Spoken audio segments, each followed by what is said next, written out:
Black History Month you find Ridiculous. why? You're going to relegate my history to a month? Oh, come on. What do you do with yours? Which month is White History Month? Black history is indeed very deep and rich. But it's all shoved into this one short month of February.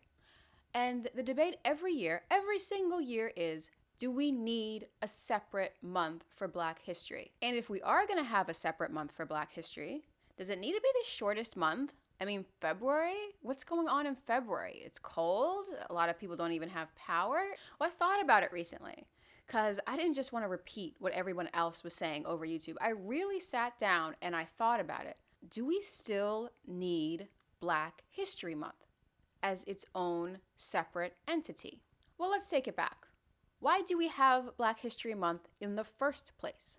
Well, it's because America had two distinct sets of history, because blacks were kept out of mainstream history. Unfortunate. So in the 1920s, in the heyday of the Ku Klux Klan and lynchings and all this just terrible racial terrorism, a historian by the name of Carter G. Woodson, he wrote a famous book called The Miseducation of the Negro. You probably know The Miseducation of Lauryn Hill. She'd got that name from this particular book. He proposed a Black History Week, and that week would span from February 12th to February 20th. February 12th being Lincoln's birthday, February 20th being Frederick Douglass's birthday. See, we complain about a month now, but they only had a week back in the day. Anyway, for many decades, it was just the Black History Week. And then finally, in 1970, it started to be celebrated as Black History Month. It was first celebrated in 1970 at Kent State, the famous Kent State. The infamous Kent State. Anyway, a few years later, President Ford actually recognized Black History Month at the nation's bicentennial, which was a pretty big deal. That's like 10 Beyonce shout-outs, because it's not just a presidential shout-out, it's a presidential bicentennial shout-out. It happens only once. Well, you get a tricentennial, another 100 years. Regardless, it was a big deal. And that really cemented Black History Month as a part of the American education system. Good on Ford. How often can you say that? Good on Ford. I guess you can say it about the truck. I hear it makes a good truck. But President Ford? Well, he did this. So good on Ford. Anyway, that was 45 years ago. 45 years. Since that time, we've had Black Supreme Court justices, we've had Black billionaires, we have many Black celebrities. Why do we still need a Black History Month? Well, to explain, please watch this animated short about George Washington Carver and his best friend, a talking peanut. I can't stand that they do that. There's actually a lot more to Black history than that. And for some reason, we're not taught much of it, which kind of makes me mad. And I'm going to be doing a few videos about Black history just to show people that there is more to it. I'm actually going to get a little real on the subject, and that might make some people uncomfortable. If it does make you uncomfortable, there's no need to lash out. Just let me know why in the comment section. I am incredibly open-minded to such things. Morgan Freeman, for example, as well as many others, have come out and said that we do not need a Black History Month because Black history is American history. And that's true. Black Americans are more American than anybody else. See, Black Americans, American descendants of slavery, know America in a way that other people know their countries. And what I'm saying is that a French person, maybe not so much anymore, but you know what I mean. A French person, for example, was born in France. And they were born in France because their parents were born in France, and their parents were born in France because their parents were born in France. There was no decision to say, okay, we're going to be French. They just are French. Such are the American descendants of slavery. They just are American. They never chose to be American. They simply exist as Americans. That's very unique here because every other group has chosen to be American. There are so many influential Black figures in American history that we cannot just limit it to one month. We need all of the months in order to teach this subject properly. And that's true. Of course that's true. That's why it's a major at university and people go for years learning about the history of Blacks in America. In school, we only have the month, so we kind of get the highlight reel. And we get that highlight reel over and over again to the point where it just becomes like a joke. We joke about Harriet Tubman. We joke about MLK. And so we laugh about it and we say we don't really need Black History Month anymore. My next video, actually, the video coming up after this, is about a very important figure in Black history, one of the most famous figures in Black history that has been completely forgotten and for some reason has been left out of all of these textbooks. He's on the cutting room floor of McGraw-Hill. Like, people just completely forgot about this man. The point was that there is so much to discuss in Black history. We can't just discuss it all in February. We need the whole year. You know, people might say that keeping Black History Month distinct from American history is like doing the whole separate but equal thing all over again. Like, what are we doing? Haven't we learned? Can't we just mix it up? Can't it just be American history? They say we teach white history all year. Do we? We get the summer months off, and then we get Christmas break off. Really, there's about 8 months in which you can teach kids history, and teachers will debate how much of those 8 months are actually spent studying new topics. Once you factor in for standardized testing and then wrapping up the school year, how much time is there left to teach history? If we say that Black history gets 1/8 of the time, that's about proportionate to our population. Our population has stood at about 12-13% since forever, so 1/8 is about that, so I guess it's fair. Numerically, it's fair, having the 1 month. I never really thought about it that way, but it's true. So technically, we are given the appropriate amount of history. I don't know who did the math on that. Back to scene, should we continue to separate our history? Can we have just American history? Does it have to be Black history? We've recently, in the past 50 years or so, seen this trend towards, well, there's Black history, and there's Chicano history, and then there's Irish history, and there's Italian history, and they're all equal. And it's like, oh, really? Because only one of those groups was forced to come here. Only one of those groups was forcibly bred for more numbers. Only one, not all of them. We're all equal under the eyes of God, like I said. You know, he loves us all, and he forgives us all our sins. I think, yeah, sure. That's not the point. The point is to equate the story of African Americans to any other ethnic group of Americans is obtuse. It's obtuse. It's a little ignorant. I understand where it's coming from. It's coming from a place of we're all in this together. There's whites and then there's minorities. And it's just like, oh no. There's no equivalency with other ethnic groups. People will try to say it. They'll say people of color this, people of color that. People of color, that's pretty racist. That's pretty racist to be like, oh, you guys are both a color. That's not pink. So you're the same. No.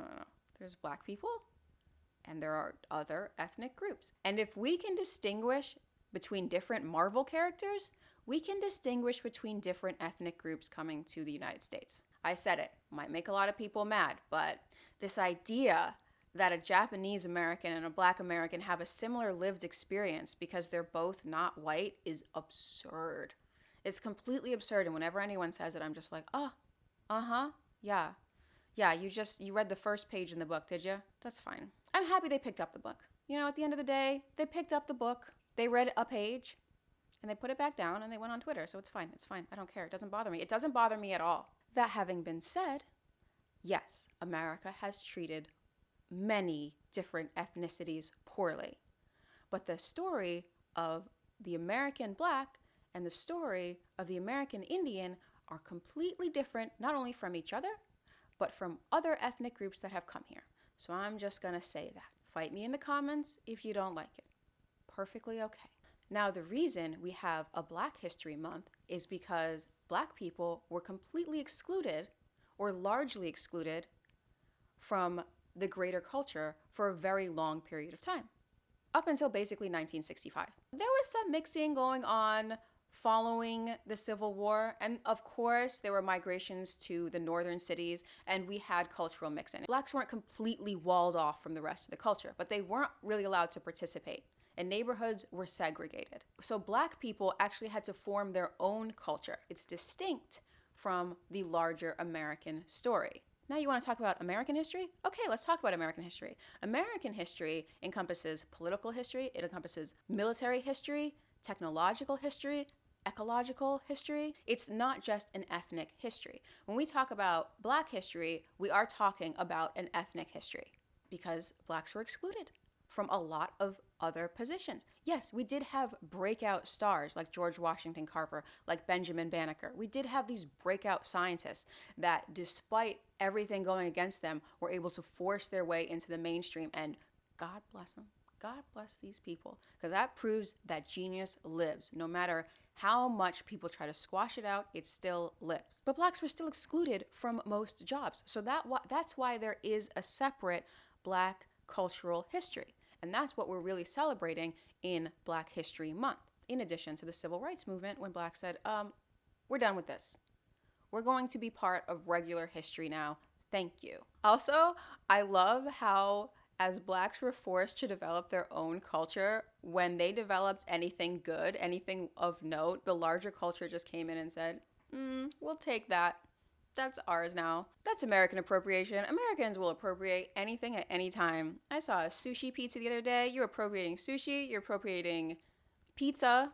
We appropriated pizza a long time ago, but that's what they're doing. Americans just appropriate things. We're like Rome. We're just like, oh, I like that. Mine now. That's why Blacks have such a great impact on American culture. Here's a side note, not often discussed as much as I would like it to be discussed, is that there are lots of different types of Black people in the United States. What is now largely considered Black culture is really Southern Black culture. And that makes sense because that's where most Blacks were following the Civil War. That's where they came from. They came from the South. They were enslaved in the South. So of course it makes sense that Southern Black culture is considered Black culture. I'm not arguing with it. There are Blacks in other parts of the country. I myself am a Boston Black. What does that mean? It means I have a higher cold tolerance and a larger vocabulary. But other than that, people look at me and they see a Black girl, and that's fine. I think there's space for everybody. And I think the more that we get the different types of Black culture out there, the harder it will be for others to stereotype Black people and try to fit them into a very small mold. Anyway, the point is that Black culture is not uniform, but the standard is Southern. And that makes perfect sense when you look at the demographics and where most Black people are and where most Black people came from. Now, the debate of getting rid of Black History Month is actually part of a larger debate. And that debate is, are we or should we be assimilating the African American tribe into the larger American tribe? This is not just about integration, because we have racial integration to a certain extent, at least in the area that I am in North Hollywood. It's very racially integrated. Some other places are not, unfortunately. It's very sad that you see a lot of places that are still not racially integrated in 2021. But the real debate is, are we going to just become one America? Not Black America, not white America, not Asian America, not Latino America, just one America. So on the face of this seems very good. Like, we don't need a distinct history. We can just be part of the larger American history. Seems like a pretty good deal, no? Especially we're in 2021, we're looking at our DNA and we're like, wait a minute. This is actually a pretty funny story. I feel bad laughing, but of course I'm laughing. My friend was so pro-Black, and he is still so pro-Black, but he got his 23andMe back. And man, did he feel dumb. He was like 40%. So the more we look into DNA and what technically makes a person white or Black, the more we have to think of like, oh, there's a lot of white in us. There is a lot of white in us. But that's beside the point. Whether or not there's a lot of white in us, it's fine. Whatever your DNA makeup is fine. Of course, we can't be like Rachel Dolezal out here, zero Black in us, and still claiming to be a leader in the Black community. That's ridiculous. But we do have to come to terms with the fact that, hey, Black people are a mixed race people. It's not by choice for the most part, but it's the truth. The DNA does not lie. Let's put aside the DNA for a minute. That's just one of those questions that's like, all right, that's new. Okay, fine. The question is whether or not Blacks do want to completely assimilate into the larger tribe. I do. It might seem like I don't, but I do. Just hear me out. Some people have told me, and these are white people, by the way, I'm not naming names, but some people have told me that America has no culture. White America has no culture. I don't think that's necessarily true. You see, there's Southern culture. There's a distinct culture in the Northeast as well. But when you talk about America coast to coast, what white culture is corporate culture. I hate to say it. It's sad. It's really sad. Here's another story that I probably shouldn't tell you, but I'm going to tell you anyway. There was a realization that kind of made me sad, is that I went to the taping of American Idol. I did not want to go to the taping of American Idol. This was the final, and my cousin was performing in it. I won't say who she is because, I don't want to get her in trouble. I might say something on this channel that gets her in trouble, and I don't want to do that. But I don't want to come off as biased because I know it's my cousin, but I am just going to say she was totally robbed and she should have won. It doesn't matter. Anyway, between sets, between songs, Ryan Seacrest comes out there and he starts a sort of a back and forth chant with the audience. The audience, of course, mostly white. It's fine. It's American Idol. What do you expect? Anyway, so he comes out and he starts singing songs back and forth with the audience. And what is he singing? He's singing jingles. He's singing brand jingles. Ba-da-ba-ba-ba, I'm loving it. All this, just me and my family were looking at each other like, are you serious right now? Like, are you serious right now? But the audience was so into it. What everybody knew were these jingles, these corporate jingles. And it really just dawned on me. I'm like, oh, that's what it is, isn't it? That's okay. So recently, I've seen corporations embracing Black culture, especially after this past year, this past 2020. This past summer, and the protests and so forth. So I've seen corporations really embrace Black culture. And on the one hand, I'm like, wow, that's fantastic. But then I'm like, really? Is that what we want? We want to be assimilated into this corporate behemoth? Just singing these jingles, these O'Reilly Auto Parts jingles? Like, I don't need any space in my brain taken up by O'Reilly Auto Parts jingles. So when I think about full cultural assimilation between white people and Black people, I, on the one hand, think it's a great thing. But on the other hand, I'm thinking we have so much to lose. So much to lose. And what would we gain? The privilege of buying things? Sorry, Maya, that ship may have sailed. Hip-hop culture does seem to be a bit more materialistic. But that's another video for another day. Now, like I said, broader American culture is a lot more complicated than that. I will probably have to do a video soon just to follow up on this idea. Although it's great that corporations are opening their arms and giving us all a big hug and just reaching around our backs and just taking our wallet out. That's what they want. That's what they've always wanted. You think they really care about us? They don't care. They're welcoming us in so they can take our money. Of course they're doing it so they can take our money. Everything anyone does is to take our money. Ugh. Anyway, that having been said, I fully understand that one day there may just be one America. I don't see a problem with that. In fact, I'm happy that will happen. And probably won't happen for a few hundred years just because of the way people reproduce and so forth and move and so forth. And like I said, a lot of this country is still fairly segregated. But I do see a lot of progress. That having been said, right now, I am not too keen on the corporate culture they want us to blend into today.